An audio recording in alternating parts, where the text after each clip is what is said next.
What if I told you that the entire story of the First Fleet is one of the greatest lies ever told? That the 11 ships we're told about in school, the ones carrying convicts, officers, and marines, weren't the heroic pioneers of a new colony, but the demolition crew of a world that already existed? Would you stay and listen? You should, because once you hear this, you'll never look at Australian history or world history the same way again.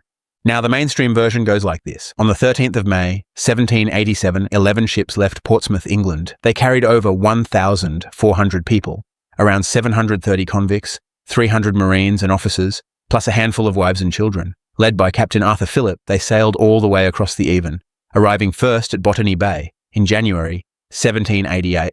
They found the land unsuitable, so Phillip moved them a few miles north to Port Jackson, where they raised the Union Jack and declared the beginning of the colony of New South Wales. That's the story. That's the official history. But let me ask you something. Does any of that sound suspiciously convenient? They tell us the Aboriginal people were here. Yes, but beyond them, they claim this land was nothing more than wilderness. Really? If there was nothing here but bushland and beaches, then where did all of these massive stone-built structures come from? The town halls, the cathedrals, the government buildings, many of them attributed to the 1800s. Do you really think convicts, half of them sick, starving, and chained, could have suddenly transformed into master stonemasons, architects, and engineers within a generation? Or were those buildings already here, waiting to be claimed by the Crown? Why do they call it terra nullius, land belonging to no one? Doesn't that phrase itself sound like a scam? Because Aboriginal nations were here, and not just them, the Tatarians were here, a giant civilization that lived side by side with Aboriginal tribes. They didn't need banks. They didn't need landlords. They didn't need to pay taxes to some king across the sea. They had free energy. They had abundance. They were free. And that was the problem. The British couldn't admit that. They couldn't sail halfway across the flat earth, find an advanced civilization, and tell the world, oh, by the way, someone's already here. They had to create the lie. They had to say the land was empty, or at best primitive, so they could take it. So they built the story of the First Fleet. But let's ask the real questions. If the First Fleet really arrived in January 1788 with 11 ships, where did they get the food and supplies to survive? How did they build infrastructure so quickly?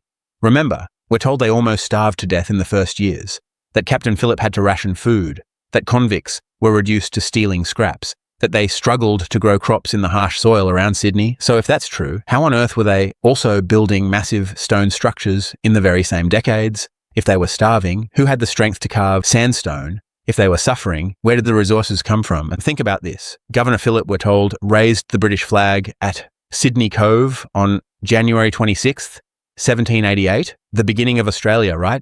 But how can a starving, sickly colony build some of the greatest works of architecture in the Southern Hemisphere in just 30 to 50 years? Look at the Queen Victoria building in Sydney. Look at the General Post Office. Look at Melbourne's Royal Exhibition building. These aren't crude colonial huts. These are world-class, perfectly symmetrical, impossibly detailed structures that even today would take decades to construct.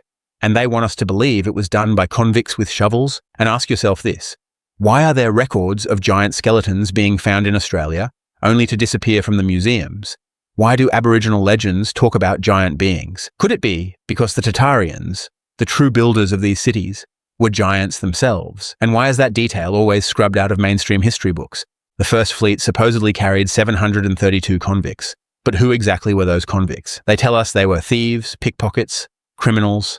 But what if they weren't? What if the word convict was code for dissenter, rebel, or unwanted witness? What if many of them were actually brought here as laborers, not to build, but to destroy, to repurpose, to bury the evidence of a civilization far more advanced than Britain wanted the world to know about? And here's another question. If the land was empty, why bring hundreds of Marines and soldiers armed with guns? Who were they afraid of? You don't bring an army to settle wilderness. You bring an army to fight. And fight they did, not just with Aboriginal people, but with the remnants of the Tatarians who were already here. Why do we see the same architectural style across the whole world, from Moscow to Sydney, from London to Melbourne, from New York to Perth, when supposedly these places had no connection at all in the 1700s? Or maybe they did. Maybe they were all part of Tartaria, one civilization spanning continents, erased piece by piece by the same empires. They tell us the First Fleet took 252 days to arrive. They tell us Botany Bay was unfit, that Port Jackson was chosen instead. But doesn't that sound like a cover-up in itself? Why record such convenient failures unless you need to make the story sound believable? What if Botany Bay already had ruins they didn't want us to see? What if Port Jackson was chosen not because it was better, but because it had the right structures to repurpose as their new seat of power? So let me ask you again. If the First Fleet was the beginning of Australian history, where are the real beginning chapters? Where are the ruins of the Tartarians? Where are the maps that show Australia before 1788? And why are so many early explorers' records inconsistent, full of strange descriptions of stone structures and unusual people that don't match the mainstream story? If the British said it, it wasn't true. And if they erased Tartaria here in Australia, what else have they erased? Did they erase it in America, in Africa, in Asia?